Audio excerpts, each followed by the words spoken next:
Sayın seyirciler, iyi günler. Bugün 30 Haziran 2020. Gündem hızlı değişiyor. Bu gündeme yetişmek için biz de hızla program yapmaya çalışıyoruz. Dün Amerikan Dışişleri Bakanı Mike Pompeo, Çin'in mecburi aile planlama ve mecburi Çince eğitim planı hakkında başlığında bir bildiri yayınladı.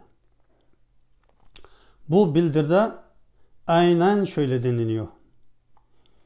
İnsan yaşamının kutsallığı ve temel insan onuru ayaklar altına alındı.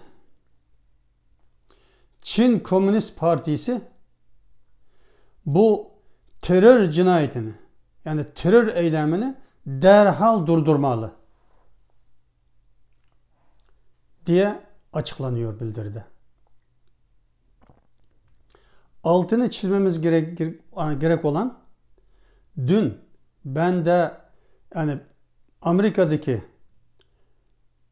medyada Çin Komünist Partisi'nin terör örgütü olarak tanımamak konusunda tartışmalar olduğunu sizlere aktarmıştım.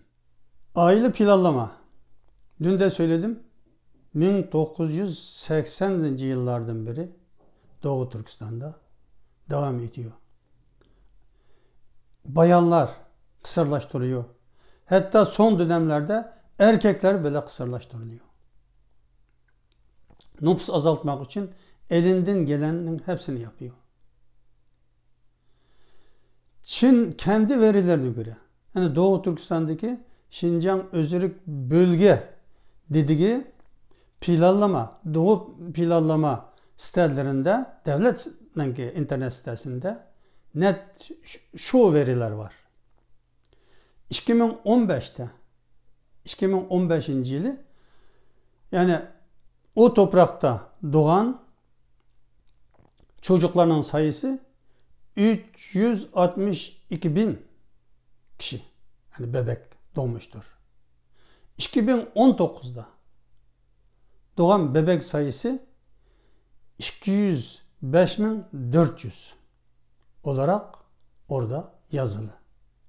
Yani 157.600 bebek eksik doğuyor 2015 ile 2019 arasında. Yani büyük düşme var. Nasıl oluyor? Doğu Türkistan'a göçmen Çin akını durdu mu? Hiç durmuyor. Gece gündüz durmuyor. Ben daha bir ay önce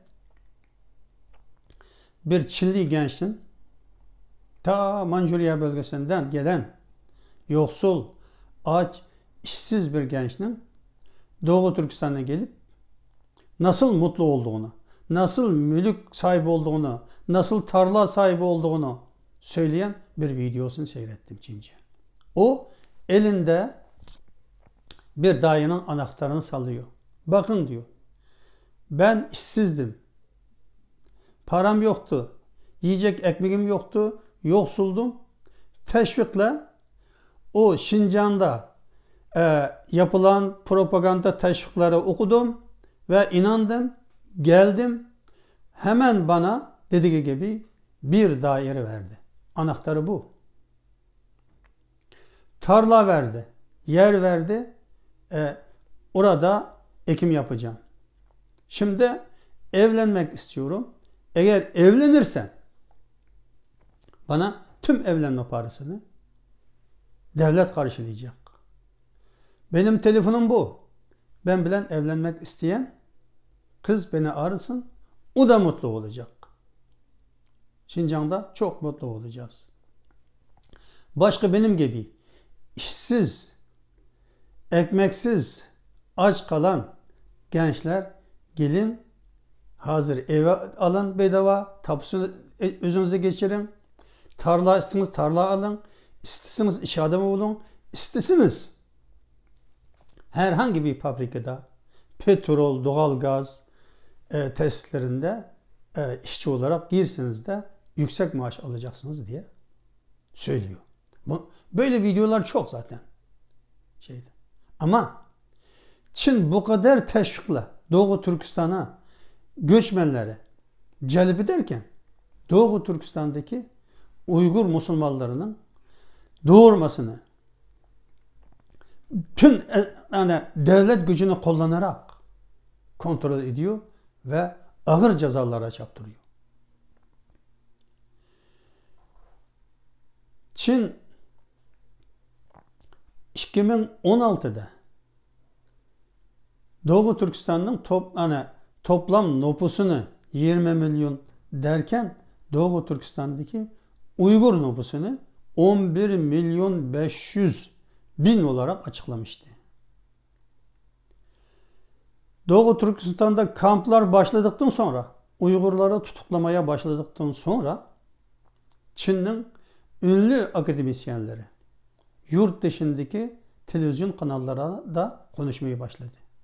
Dedi ki orada, yani Doğu Türkistan'ı kastediyor, 7 milyon Uygur nüfusu var diyor. Sonucu soruyor. 11 milyon 500 bin. Hayır, 7 milyon Uygur nüfusu var. Neden böyle diyor? O yanlış yapmıyor. Bilgili insanlar.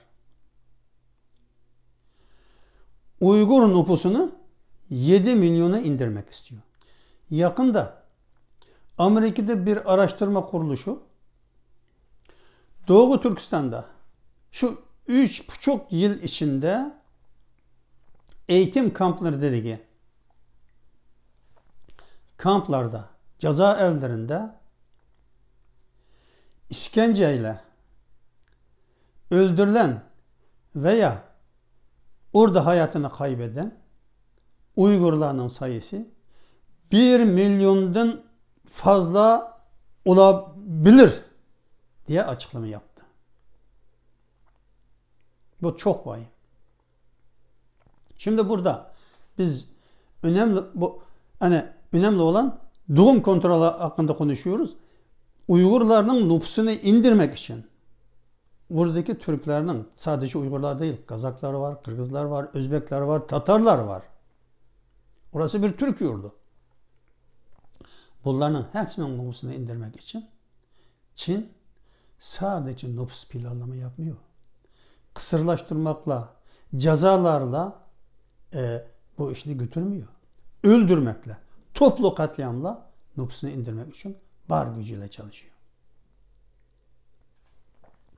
Bunu katliam demeden, bunu terör eylemi demeden ne diyeceğiz? Pompeo'nun ikinci bir ortaya koyduğu eğitim, Çince eğitim. Yani Uygur dilini tamamen yasaklayan, mecburi çocukları, Uygur, Müslüman çocuklarını Çinlileştirme.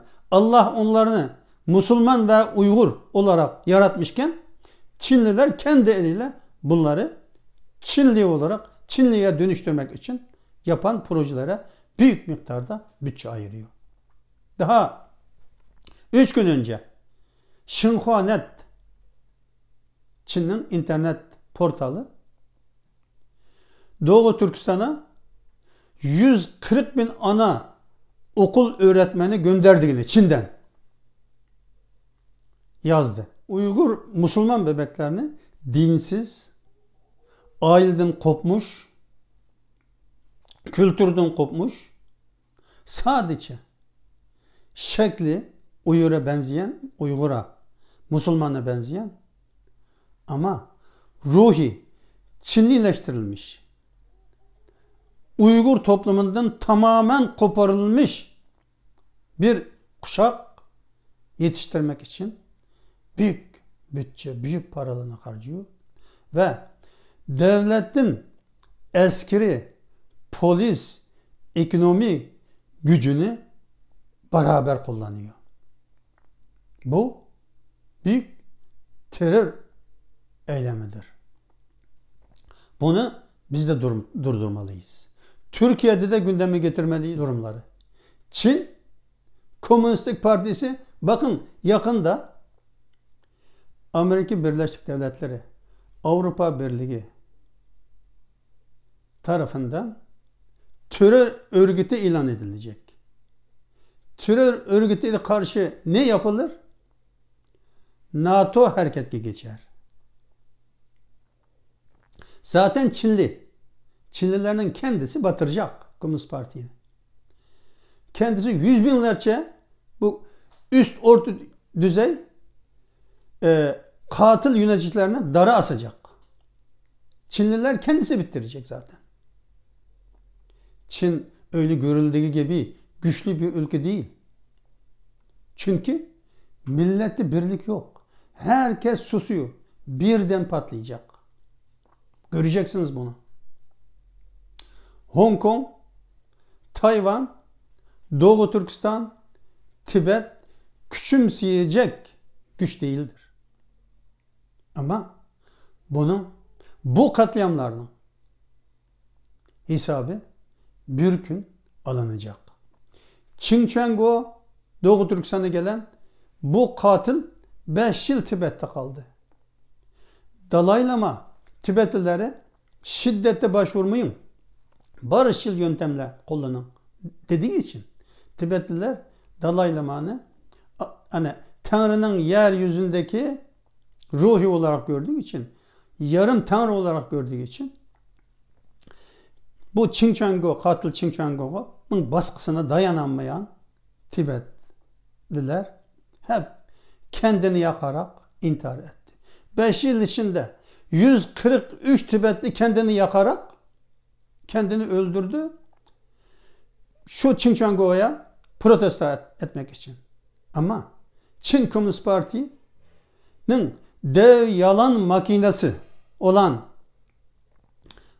bu medyası Tibetlileri kendini yakıp intihar eden bu 143 Tibetliyi terörçi diye ilan etti. Hepsini terörist diye listeye aldı. Ve onların ailesini bile hepsini cezaevine soktu. Bu katil Xinjiang'ı Xi Jinping, bugünkü Çin Komünistik Parti'ye genel sekreteri, devlet başkanı olan Xi Jinping Doğu Türkistan'a gönderdi. Sen Tibetlileri iyi yaptın. Hani her 5 Tibetliden birini cezaevine soktun. Bunları iyi yönettin. Şimdi git şu Doğu Türkistan'a. Onun işini bitir diye. 2016'da Doğu Türkistan'a gelen bu Xinjiang adındaki katil, Doğu Türkistan Şincan Özerk bölgesi Çin Parti'ye genel sekreteri olan bu Xinjiang hemen ilk işi olarak tüm Uygurların pasaportlarını topladı. Ve çetel vatandaşı olan, yabancı vatandaşı olan tüm Uygurlarını çıkarttı. Türk vatandaşlarını çıkıp gidin tekrar vize alıp gelin diye. Hepsini gönderdi. Ondan sonra yakalamaya, herkesin cezaevlerine sokmaya ve Türkiye'dekilere vize vermemeye, internetini kesmeye başladı. Tüm alakanı kestikten sonra orada katliamına başladı. Şimdi biraz önce dediğim gibi yeni kaynaklar Doğu Türkistan'da Xinjiang'ın 1 milyondan fazla Uygur Müslümanını katlettiği, ölümüne sebep olduğu ortaya çıkmakta. Bunun hesabı sorulmayacak mı? Bunu terör demeden, bunu terör eylemi demeden, Xinjiang'ı terörist demeden biz de mi terörist diyorsunuz? Şimdi biz uyanmamız lazım. Yurt dışında yaşayan Uygurlarını bile yaşatmıyor. O devletler kanalıyla ezmeye çalışıyor. Yok etmeye çalışıyor Uygurları. Bizim Allah'ımız var. Allah'a inanıyoruz. Kafirlerin Allah'ı yok. Gücüne inanıyor. O güçte Firavun'un gücü nasıl dağılmışsa öyle dağılacak.